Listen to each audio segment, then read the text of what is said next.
Huge question, a lot of confusion and misunderstandings till now.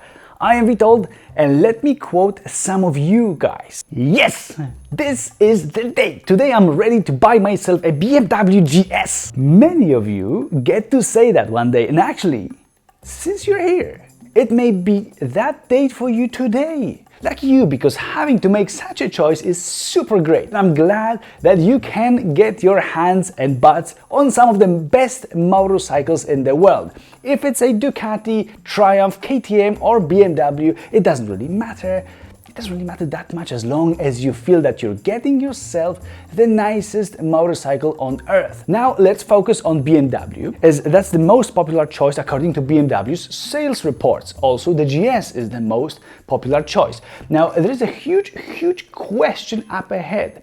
Should it be a big GS or a big GS in an adventure version, an R1250 GS or R1250 GS Adventure? Now I'm going to make your choice easier, as I'm going to guide you through the differences between the newest variants of those bikes for 2021, and I will address thoughts that you may be having when facing this difficult choice. The engine and frame are the same in these bikes, but in fact there are really big differences and you should assess them before you make your mind. In my eyes, BMW R1250 GS Adventure should not be considered as an upgraded version of a BMW R1250 GS, but just a different variant of it. It is more expensive, but that's because it incorporates more parts and elements, and since BMW can charge for that extra, they do. It's justified, I would say. But we've got to stop thinking that the Adventure is a better GS that stands higher in the hierarchy, because that's not what it's like.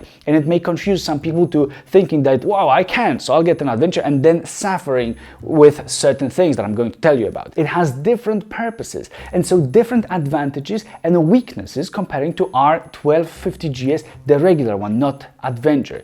And let me tell you straight away, the regular R1250 GS will be better in some areas and will do a better job in some specific fields, while the Adventure will do other things better than the regular one. So let's start with the first difference, which is a fuel tank and range. Now, fuel tank capacity of the regular R1250 GS is 20 liters or 5.2 gallons versus 30 liters or 7.9 gallons of R1250 GS Adventure. Now, assuming 5 liters of fuel consumption per 100 kilometers, this means either a 400 kilometer range for the regular R1250 GS or 600 kilometers in the case of Adventure version of it.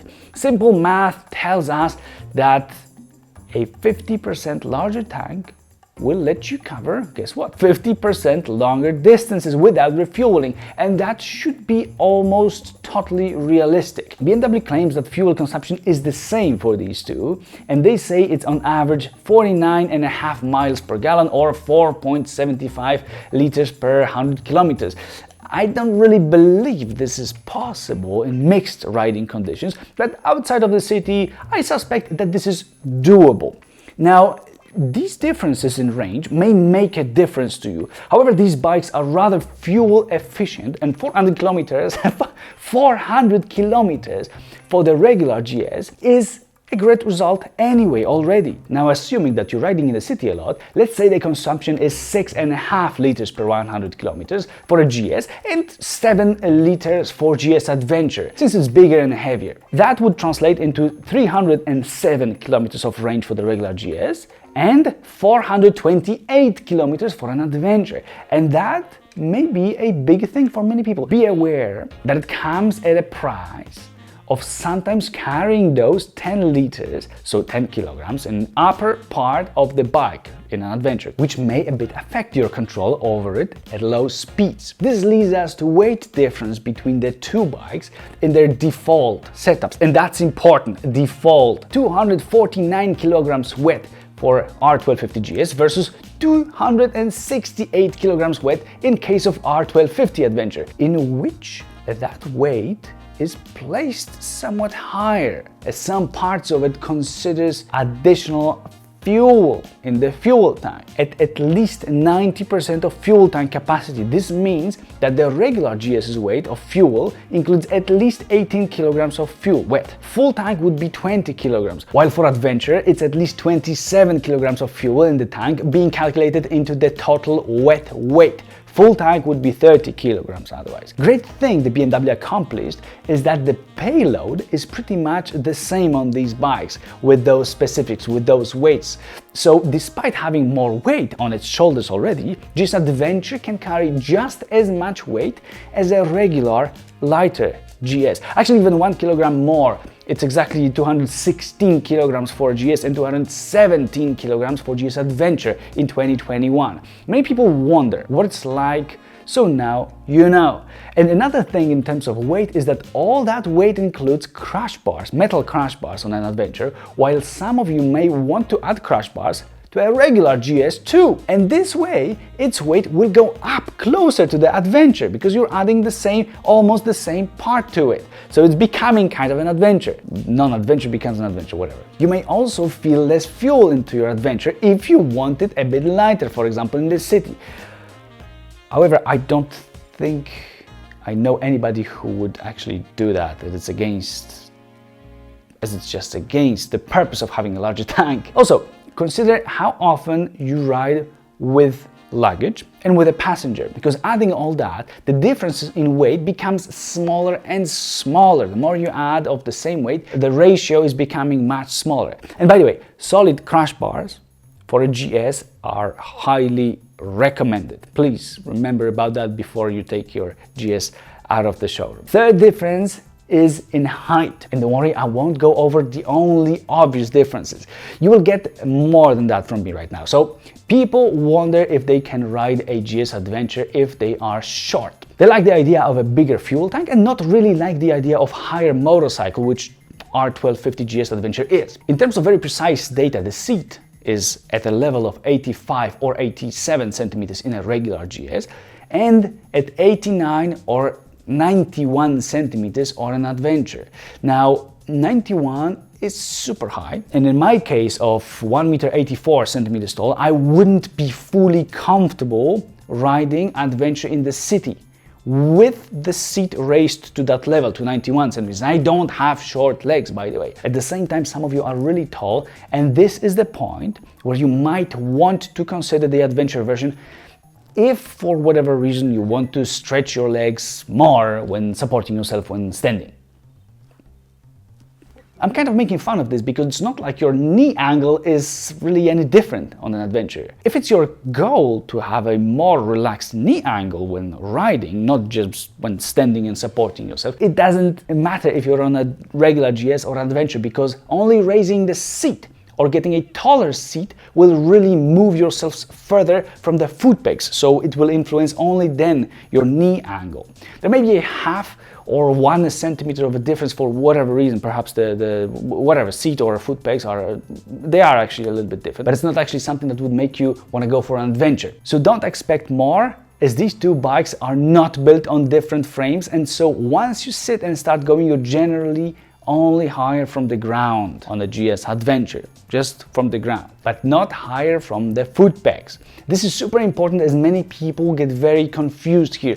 Look, again, there may be this half or 1 centimeter difference, which is really actually nothing. Truth is that R1250 GS Adventure feels massive comparing to regular GS, both when you stand and look at it and once you sit on it. This feeling doesn't translate that much into riding, thankfully, but still, it sits in our minds there somewhere. It doesn't seem like it can be as easy to handle, this Adventure one. This may matter to you or not, I know it does to me, so it's worth keeping in mind.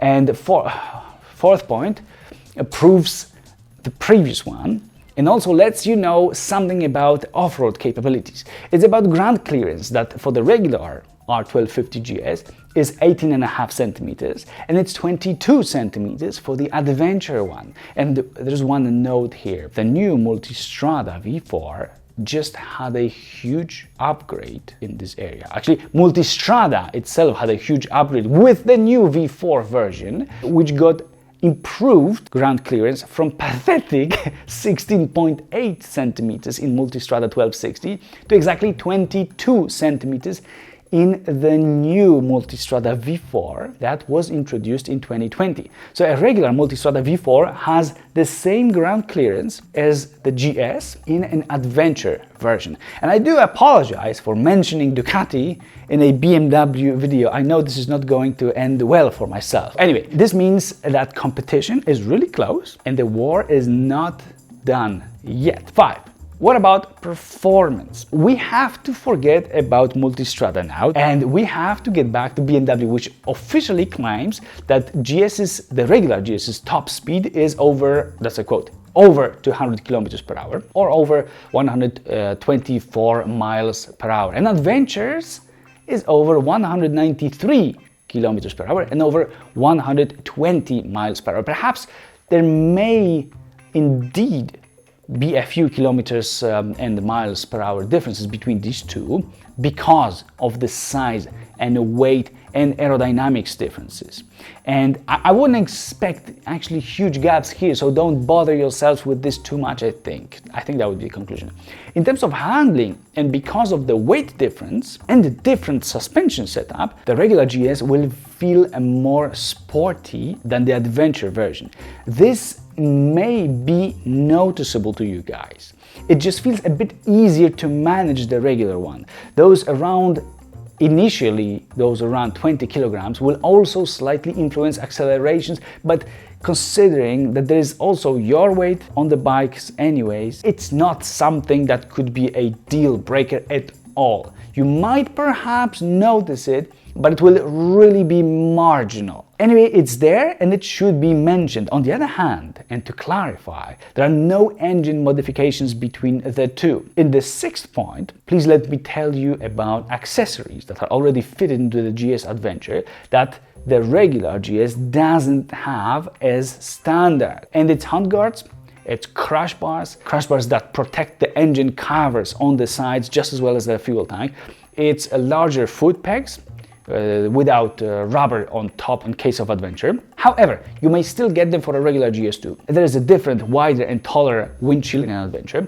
And another thing is that adventure gets rear aluminum panniers, which I mentioned, those mounts for them, while the regular one, it has no such bars in the back. And in terms of mounting luggage on the sides, there are mounts already in its frame that serve as direct mounting points for Vario side panniers. Vario is the name of those panniers that BMW make. They have adjustable capacity. You can slide them out and have them bigger if you need space, and you can push them back inside slightly a few centimeters to have them smaller and keep the bike more narrow in the back. Now ABS, traction control and other electronics are exactly the same. So as you see, there are some additional things, and if you were looking for them, then you may assume that they are already there included in the base price of an adventure, and you would have to pay extra for them when choosing the regular R1250 GS, just like that, and if you wanted to add them. Now what about suspension? There are differences in certain benefits and sacrifices in case of both bikes. Both have same construction of front and rear suspension,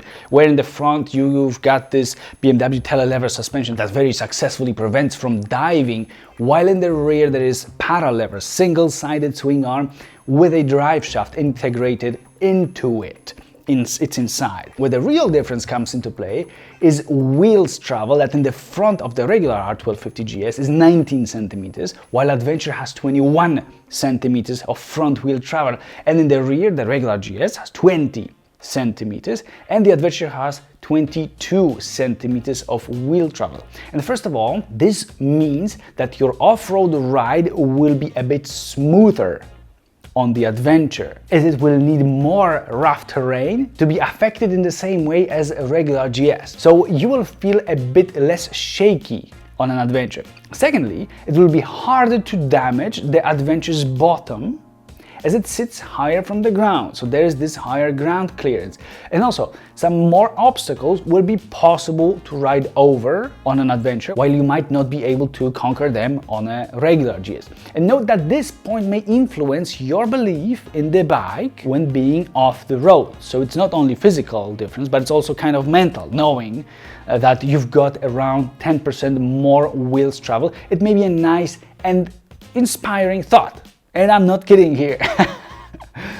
And that's basically all that this point translates into, I think. The side effect is that you will be falling down more easily and more often, as it's more difficult to control the higher bike, the top heavy bike, which adventure would be in this case, unless you are so tall that it doesn't really matter to you which bike you are holding.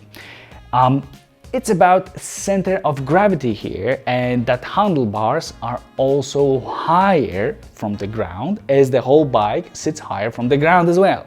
So it will require more force to keep it up, and then there is weight difference, especially with the tank full of fuel, since it's more difficult to reach the ground at any time that you will need to support yourself with your food. The threat is larger on an adventure. Adventure has also 1 centimeter larger wheelbase, which actually doesn't mean anything to us. And still, you may find yourself feeling more comfortable and more in control on a regular, smaller feeling GS, even off the road, if you're not very tall and not that very physically strong. Now the design and overall size in the 8th point.